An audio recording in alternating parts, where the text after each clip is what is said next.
Hello my friends, welcome to my corner. Here we are back for more with the Q&A. The thing is, for the first video that I did on this Q&A, some of my friends didn't get the chance to ask some questions, so I said, okay, I'm gonna do a Coda. But it turns out that we have more questions for the Coda than for the original video, so it's a really interesting situation and the way things usually go in this little corner of the world. So I'm just going to read you the questions and I'll answer them as we go, and I'll tell you who asked the question. I want to thank from the very start all of you who have participated, because I love these questions, okay, and you are encouraging me. I already like to talk. It's probably a bad idea to encourage me with that, but I am happy that you did. So I'm going to start with, I'm going to go in chronological order as I received these questions. My friend Francesco asks, what do you think about contemporary Argentinian authors such as Mariana Enriquez and Fabian Sicardi? So I have read a few of the contemporary Argentinian authors, not all of them, of course, but I have read Mariana Enriquez. I have also read it's really difficult for me to go from one R to the English R to the Spanish R. That always kills me. So I have read Mariana Enriquez, and I have read Samantha Schweblin. Selva Almada is another author that I have read, and of course I've read the ones from previous generations or maybe different contexts. For example, Cesar Aira, the one who lives in Spain, who signed one of my books. I should remember his name. Andrés Neumann, right? So many authors. And I really like Andrés Neumann. I have read a few books that I like by Cesar Aira. But I have to say that, to be honest, and even though I've done videos on Mariana Enriquez and on Samantha Schweblin, I think looking back on that, I have to say that I am not really that crazy about contemporary Argentinian authors. Okay, what do I mean by that? Not that they're bad authors or anything like that. Just that personally, many of these authors do not really speak to me. Sometimes I realize that the kind of writings that I like by them, the short stories, for example, are the ones that are most like Cortázar, for example, the ones that remind me most of the previous generation, or a couple of generations before that, of Argentinian authors. So that is the situation with me. What I mean by this is to say this: if the option is read a contemporary Argentinian author or read something else, I have to say with complete honesty that most of the time I'm going to prefer to read something else. Now, Fabian Sicardi, okay, I'm glad, Francesco, that you mentioned him, because I had not even heard of him.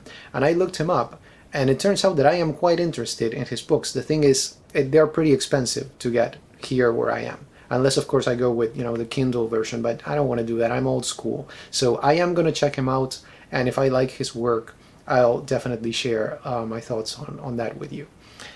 Okay, my friend Dan asks, if you were forced to choose 5 of your videos to be part of some hypothetical World Common Core curriculum, which would you choose? There is actually one video that I have done that I am quite proud of, and that is the one on the 12, how did I title it? Let me see, 12 classic novellas everyone should read, okay? Why am I proud of that video? Well, I'm talking about 12 novellas, okay? So it was a lot of information from different contexts. And if you look at that video, it's, I think, just about 28 minutes long. So we're talking about basically half an hour. And there is not one single cut in that video. It was very spontaneous. So that's another reason why I like it. It covers a lot of ground, different countries, The novella is my thing, if there is anything that is my thing. And also the fact that, for some reason, I was able to do it quite spontaneously. Now, if I include that one, that's going to be number 1. We go to number 2. I also have to include, and I like it too, 12 brilliant novellas written by women, okay? Because one of the issues with that first video on the classic novellas was that there were no novellas written by women. So I was like, I'm gonna do a video that is exclusively dedicated to women writers. And that's the one that I did. I really like it. I also have like plenty of choices from different countries, a lot of information there. So I guess I really like these panoramic videos. I think they are the most valuable for my money, right? So that's number 2. Number 3, I want to go with the video that I did on Hopscotch, because that, I think, is my technical masterpiece, okay? I try to copy or mimic the structure of Cortázar's novel. So that was really difficult. There are parts in the video that are in Spanish, so taking care of the subtitles, editing that was also kind of a nightmare. While I was doing that, I was like, I am never going to do a video like this one again, but I want to, put all my energy in this one. So I think, for the time that I dedicated to that, just the reading of the novel and going into all the, all the stuff that I tried to include there, I would say that would be number 3. Number 4, I chose The Story of the Stone, also known as The Dream of the Red Chamber, just because I spent so much time reading that book and I timed myself, so I was very methodical about that video. And it was also another thing that came spontaneously to me. I had an appointment that day, I remember. This was almost like 2 years ago now that I think about it. And I thought to myself, okay, I have just this particular, amount of time, and I'm just going to try to do it before the appointment, and let's see what happens. If it doesn't work, I'll do it again. So I did it and it worked, and I was like, okay, I'm happy with this. So that's number 4. And then the last one, I don't want to neglect the videos that I have done in Spanish, though I'm going to say I wish I had more of those, okay? I think my channel needs to reflect that, and it needs to be more of a bilingual channel. And I'm going to choose for number 5 the one that I did on Faulkner, on The Sound and the Fury in Spanish. Many people have liked that video, so they have been happy about it. So if people are happy, I'm happy too. That's basically the way that I approach this. So this was really a very interesting question and kind of difficult, to choose these. Next, my friend So Many Tulips asks, what book, quote unquote, challenged you as a person or as a reader? And I really like the fact that we have challenged between quotation marks, because this is really it's a purposefully ample question, right? Because challenged can mean many things. So as a reader, I think I would choose as a book that challenged me, Finnegan's Wake. Okay, I don't really know, it's one of those books, probably the only example that I can give you of a book that I have read it and I can say I have read Finnegan's Wake and I have no idea what that means, right? The fact that I can say I have read it. I don't even know if I really care to know exactly what is happening, if anything is happening or whatever in that story, but I felt I needed to read it, and it challenged me as a reader in that sense, at least. And as a person, in a very different way, I would say books that challenged me are maybe the works of Erich Fromm, right? Like The Art of Loving, like Escape from Freedom, like To Have or To Be. These are books that challenged me in the sense of they were almost telling me to, hey, sit down and think about this, think about these aspects of life. So I really enjoy that type of challenge, unlike the kind of challenge that I had with Finnegan's Wake. Okay, next we have my friend The Doctor's Bookshelf, and the question here is where to start with Borges or Cortázar. I'm actually going to tell you about both of them. I just couldn't resist that. So I would say with Borges, part of me wants to tell you, just grab that volume of the selected essays, right, the one published by Penguin, and read that first, because that would be a better way to then go into both the poems and the short stories, really. I think the ideal thing would be to understand Borges as an essayist and as a philosopher, if you will, or somebody who divulges. I don't even know if that is the correct word. I'm being creative here. That's the correct word in Spanish, that's for sure. The work of others, right? But really, if we're going to keep it simple, I would say if you like fiction, then go with Ficciones. Okay, that's the best place to start. Ficciones, his collection of stories, then El Aleph after that, for sure. And then you can go into An Informe de Brody and The Memory of Shakespeare. And of course, there's that initial collection, The Universal History of Iniquity. So I would definitely, with Borges, begin with Ficciones if we're looking at fiction. If not, go ahead and start with the essays, because they'll really help you to understand Borges as an author, right? And then with Cortázar, I would say definitely, absolutely begin with the short stories, not with the novels. Okay, I think Cortázar is a much better short story writer than he is a novelist, and I'm going to give you 5 of them. I did a video on this, like top 10 Cortázar short stories or something like that. I don't exactly remember what I included there. I'm sure that I included many of these, but I did like 5 famous, quote-unquote, short stories by Cortázar, and then 5 underrated ones. But these are the ones that I would go with. I would start with Continuity of Parks. That gives you in a page and a half, or a page and a third, Cortázar, like absolutely at his best. Continuity of Parks. Then The Night Face Up, then Blow Up, Nurse Cora, And finally, my personal favorite short story by Cortázar. I've done a video on it, but in Spanish, The Health of the Sick. Okay, that is, to me, my favorite story. And then if you have to read novels, right? If you're a novel person, I would say, of course, Hopscotch is probably the one that you want to start with. That is not my personal favorite. My favorite novel by Cortázar, and I think, once again, his technical masterpiece, is 62, A Model Kit. But in order to get a full appreciation of that, I think you kind of have to read Hopscotch first. So that's why I say go with Hopscotch. And I think Hopscotch gives you Cortázar in a way that you can say, if you don't like that, then just stay away from the novels of Cortázar. If Hopscotch is not really something that you like or that you even admire. This was also quite a difficult question, to make these choices. Okay, my friend Burhan. Can you imagine yourself one day growing tired of fantasy and speculative fiction? I think if we are talking about quote-unquote pure fantasy and speculative fiction, I would say that yes, definitely I see myself growing tired of that, because as you pointed out, sometimes it's very easy for works in this genre or subgenre to fall into a kind of a too much of a ludic type of approach. As you said, they end up being kind of like games, and maybe you want something more serious.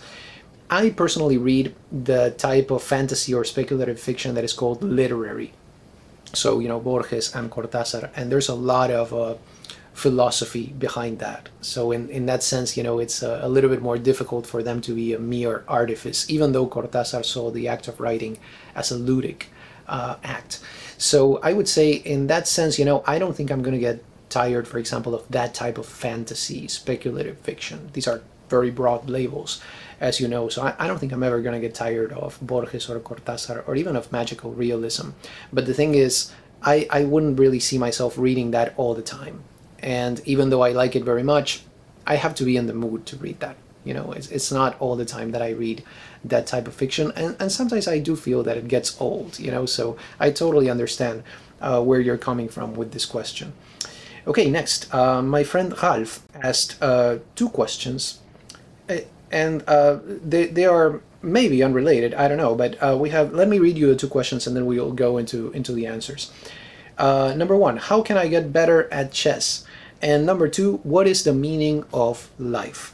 Honestly, I thought you were going to ask me like more difficult questions. These are really easy questions. Well, how can I let's go with that one first. Okay, how can I get better at chess? Just keep playing, okay? Just keep playing, keep practicing. It's going to be wonderful. And then the other one, what is the meaning of life? Okay, so this is a very simple question. The meaning of life is a song by the US alternative band The Offspring, okay? And you can actually find that song in this album, Ixnay on the Ombre, which is one of my favorite. This is actually my favorite album by The Offspring, and I'm going to say that The Meaning of Life is in fact one of my favorite songs. So it's track number 2, but track number 1 is just a disclaimer, so it's in fact the first real song that you have on this album. So check it out because it's like really good. No, seriously, what is the meaning of life? Okay, so my humble opinion is that we are here to become the best possible version of ourselves that we can be. Okay, so basically to polish ourselves. Now, what does that mean, right? Well, that sounds like a topic for a different video, right? We could spend hours talking about that and maybe have like a podcast on that. But I think the bottom line, to me, in my opinion, is that I think really we are here to just try to become as good as we possibly can, the best version of ourselves that we can possibly be. And I think, speaking just strictly for me, that would pretty much keep me occupied for quite a few decades, probably, So that is my answer to that. Okay, my friend Emily asks, was there ever a book that made you cry? Yes, there was. And that book was The Little Prince. I don't know if it, the book itself is quite, I don't want to say sad, I don't know what word to use to describe it, but it's a very, very emotional book. It's a book that really touches you, right? But the thing is, I don't know if maybe this crying had to do with the context. Okay, this was many years ago. And the context was this: I was reading the book out loud to this girl that I was in a relationship with at the time. This was, you know, a long time ago in a galaxy far, far away, pretty much. And at the end, when I finished reading, it took a couple of hours maybe. We were both in tears, you know. So I do remember that as one of the experiences that I actually cried while I was reading something, you know. And then I wanted to add something since you asked this. You know, there were a couple of books that made me laugh until I cried. So it's a different kind of cry. But I think I've mentioned maybe both of these before. One of them is Mercier and Camier by Samuel Beckett. So one of his novels, very, very, very slim volume. And I thought it was hilarious. I don't know why. You know, I wonder if other people have read it and they have also laughed so much. But that was one of them. And the other one was A Certain Lucas by Julio Cortázar, of course. I thought that book was so funny. You know, I think that shows Cortázar as a humorist at the top, at the peak of his powers, right? So, yeah, you know, I'm laughing already just thinking about those two books. So, yes, that's going to be my answer to that. Okay, my friend Richard and my friend Grace. I'm going to put them together here because the questions are related, but I'm going to read you the individual questions so you can see what we have. So my friend Richard asks about adaptations of classic books to the screen. What is right and what goes wrong in this case? And my friend Grace asks me about book to film or TV adaptations. Which do you think honored or even changed your opinion on the book? So I had a really difficult time with this question with the generalizing, right? So I'm reading my notes here just so I can tell you exactly what I mean by this. So what I'm going to do is I'm just going to throw some examples at you so some kind of conclusions can be drawn. Okay, I think that's probably the best way that I can go with this. And as I was thinking about this question, I remembered something that Luis Buñuel, one of my favorite filmmakers, said. He said that for filmmakers, it was a lot better to adapt bad novels because then you don't have the pressure, right? And then it's also like a lot easier for you to do something that is good. If you're adapting a classic novel that is highly regarded or something, then you know it's going to be difficult to do something that it does justice to the book. Whereas if you adapt a novel that is not that good, you know, then you can totally do that. I'm checking if I actually turned on the microphone. It's a fine time to check that, you know, when it's like 18 minutes into the video, but I did, so I'm happy about that. Anyway, so that's what Luis Buñuel said. And here's what I think, two things, okay, that an adaptation should do. The first one is to remain faithful to the book in essence. Okay, in essence is basically the key phrase right here. And the other thing that it should do is to, quote unquote, translate the written text to cinematic language in an interesting way. That is, in a way that is not only adapting a text, but it's also saying something about cinema, film as an art form, just as a novel, if it is any good, says something about writing as an art form. So those are my parameters right there for when talking about adaptation. So let me throw some titles at you of adaptations that I thought were very well done. The English Patient, okay? Requiem for a Dream. Cloud Atlas, that's another one. I was also thinking of Kenneth Branagh's Hamlet. That is my favorite version of Hamlet, probably after the one by Kozintsev, the Soviet Union Hamlet, which is a different story because in the Kozintsev, you're not watching it for Shakespeare's language if you're watching it in the original Russian. I think the translation is by Boris Pasternak, so it's probably very good too, but you're watching it primarily for the story, right? Whereas in Branagh, you get the language too. And Branagh changed the time period, but it's still a very, very good adaptation. I also thought that Tarkovsky's films, his adaptations of Soriaris and Roadside Picnic, which was made into a film titled Stalker, somewhere back here, those were great. He takes a novel and he does something completely different with that. He does, cinematic poetry with these novels. So you know what I'm saying? You see kind of a pattern here. I also have here listed Kurosawa's adaptations of Shakespeare, like Throne of Blood, like Ran. And there's one film that is not directly an adaptation of Shakespeare, but it has a lot of elements from Hamlet, and that is The Bad Sleep Well. So I am basically talking about adaptations that are very different, all of these, right, from the original text, but that somehow take that text and make it their own without completely destroying it. I think that is my ideal of what an adaptation should be. I also love, for example, adaptations of Jane Austen, okay, because there you have great stories and you don't really need to do that much to them as somebody who is adapting them, because they are such good stories. Some books are like that, you know, you just take them and you can adapt them just the way they are, and I think that shows you how great these books and these novels are. For example, I really liked also Sergei Bondarchuk's adaptation of War and Peace, because the philosophical passages and the digressions of War and Peace, which could be really good, you know, if you like that kind of stuff, they're gone, and we are focusing on the actual story. That is a fascinating film. Okay, it's very long, but it's well worth your time. Doesn't you know, the same thing does not happen, for example, with John Huston's adaptation of Moby Dick. There we also have a focus on the story, right? So none of those essays on whaling or any of that stuff.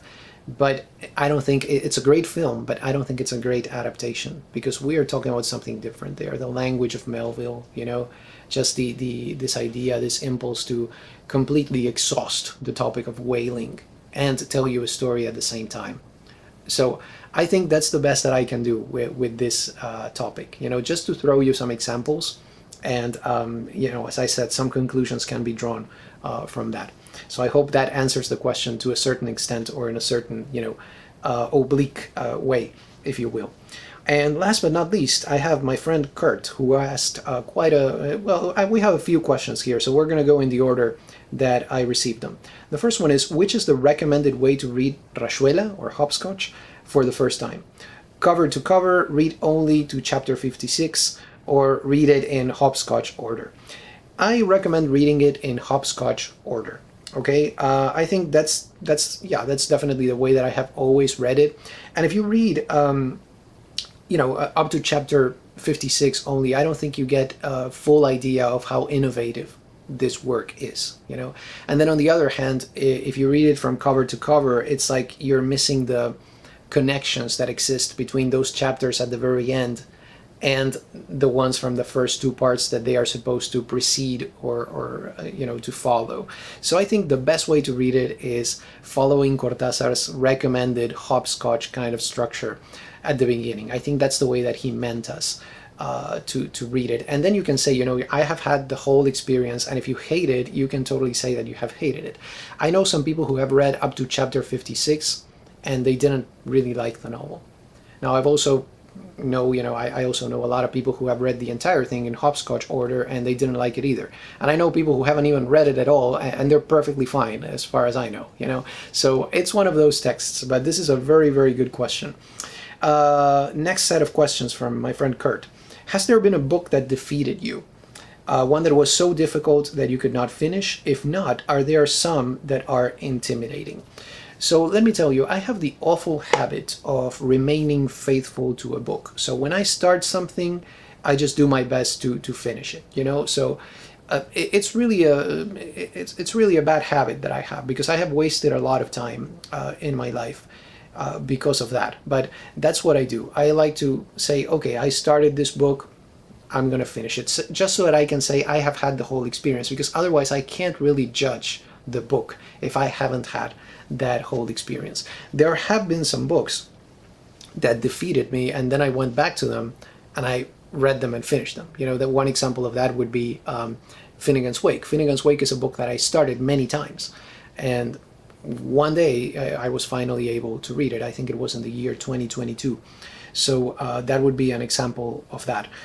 And a book that I haven't read but that I find intimidating is Infinite Jest, you know, because of the length mostly, and maybe because of the subject matter, because of the topic. I don't know if if it's something that completely interests me, but at the same time I hear so many good things about that book that I would like to read it at some point. I have read other things by David Foster Wallace, and I enjoyed them. So especially his first novel, he didn't consider it, a wonderful thing or anything, but I thought The Broom of the System was really good.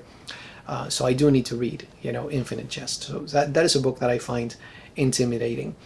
And I'm also going to tell you, there was, I mean, there have been many, right? But I don't remember because my memory is not very good. I have a list of the books that I have read, but I don't have a list of the books that I started and didn't finish. It would probably be a very small list, but I remember one in particular that I started reading. I got to page 100 and something, and I said, you know what? I just don't want to do this. Okay, I'm going to leave it. And that is Life and Death Are Wearing Me Out by Mo Yan. I thought the premise was excellent. I really liked it. This idea of reincarnation and the different iterations of one of the characters, the narrator. But I started reading it and I was on page 100 and something, and I thought, this is just not working for me, for reasons that we're going to explore when I talk about Mo Yan. I'm going to tell you about another book by him, of course. But I don't know. That book just didn't work for me, and I didn't give it a chance. Maybe someday, maybe someday if I have some extra time or something. But I highly doubt it. There are so many books that I want to read. I think I would rather read something else, And then the final question is: have you ever considered becoming a translator? No, thank you. Okay, I'll be honest with you. A few years ago, I was unemployed. And I decided to grab a text by Marcel Schwab and to translate it just for me. Actually, I didn't have the idea of doing it just for me. I actually sent an envelope, a query with a self-addressed stamped envelope to a publisher, and they didn't even answer. I thought that was kind of rude. I sent the envelope. That's another story. Okay, so I translated The Children's Crusade. So I'm translating from French to English, two languages that I don't speak, so you can imagine the linguistic abomination that resulted from that. I mean, I'm the only one who has read it, and that's the way it's going to stay. It was published later on in a new English translation, so there was another publishing house that was planning to publish it, and that is probably the reason why this other publishing house didn't even answer. They could probably tell that I was just an amateur translating this thing. So it was a really nice exercise for me, and I had fun with it. But it's a very, very brief text. And there's one thing that Julio Cortázar said, his advice to authors, people who wanted to be writers, storytellers, novelists, short story writers. He said that they should try their hand at translation, just grappling with the language, trying to find the right word and all that would give you a better, better skill when it comes to writing your own works. And he knew about this. He translated the complete short stories of Edgar Allan Poe. He translated Robinson Crusoe.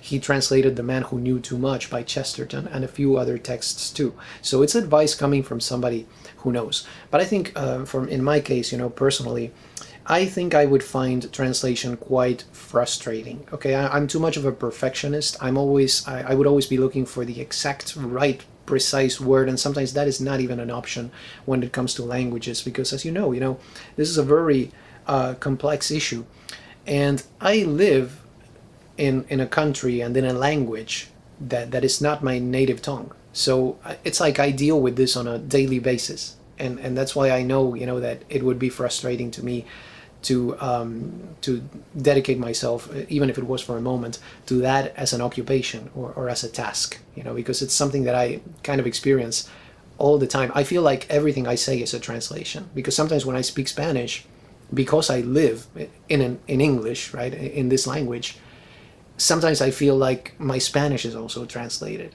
It's a very weird situation. This idea of going from one code to another. So I don't know. I think I wouldn't really, just reading my notes here, I think I wouldn't really have enough patience for translation, and I have kind of a negative, so many negative things have been said about translation, as you know, but when I read something in translation, I'm like, I always think this is probably just what passes through the filter. I'm just having a glimpse here of the original thing. But of course, you can't learn all the languages in the world, so we kind of have to accept that, But as far as I am concerned, just very difficult. I find the topic of translation quite complex and probably not my thing. So I answered all of the questions, hopefully with some degree of clarity and in some kind of a useful way. So once again, I want to thank my friends Francesco, Dan, So Many Tulips, The Doctor's Bookshelf, Burhan, Ralph, I'm sorry, I'll just read your name here, and it looked English to me. Emily, Richard, Grace, and Kurt for their questions. And I hope that once again that you enjoy these Q&A videos. If you have any questions about the answers or all the questions, just let me know. If you have any favorites of the videos that I have done, that was one of the questions. So please let me know. I want to know what has worked, what has maybe not worked that well. I mean, views, likes kind of tell you something, but I would like to hear it from you. If there's a video that you thought, okay, this was pretty good, do more like this. I would be happy to hear about that. So that was the Coda for the Q&A. Thank you so much once again to everybody who participated. Thank you so much for stopping by, and have a wonderful day.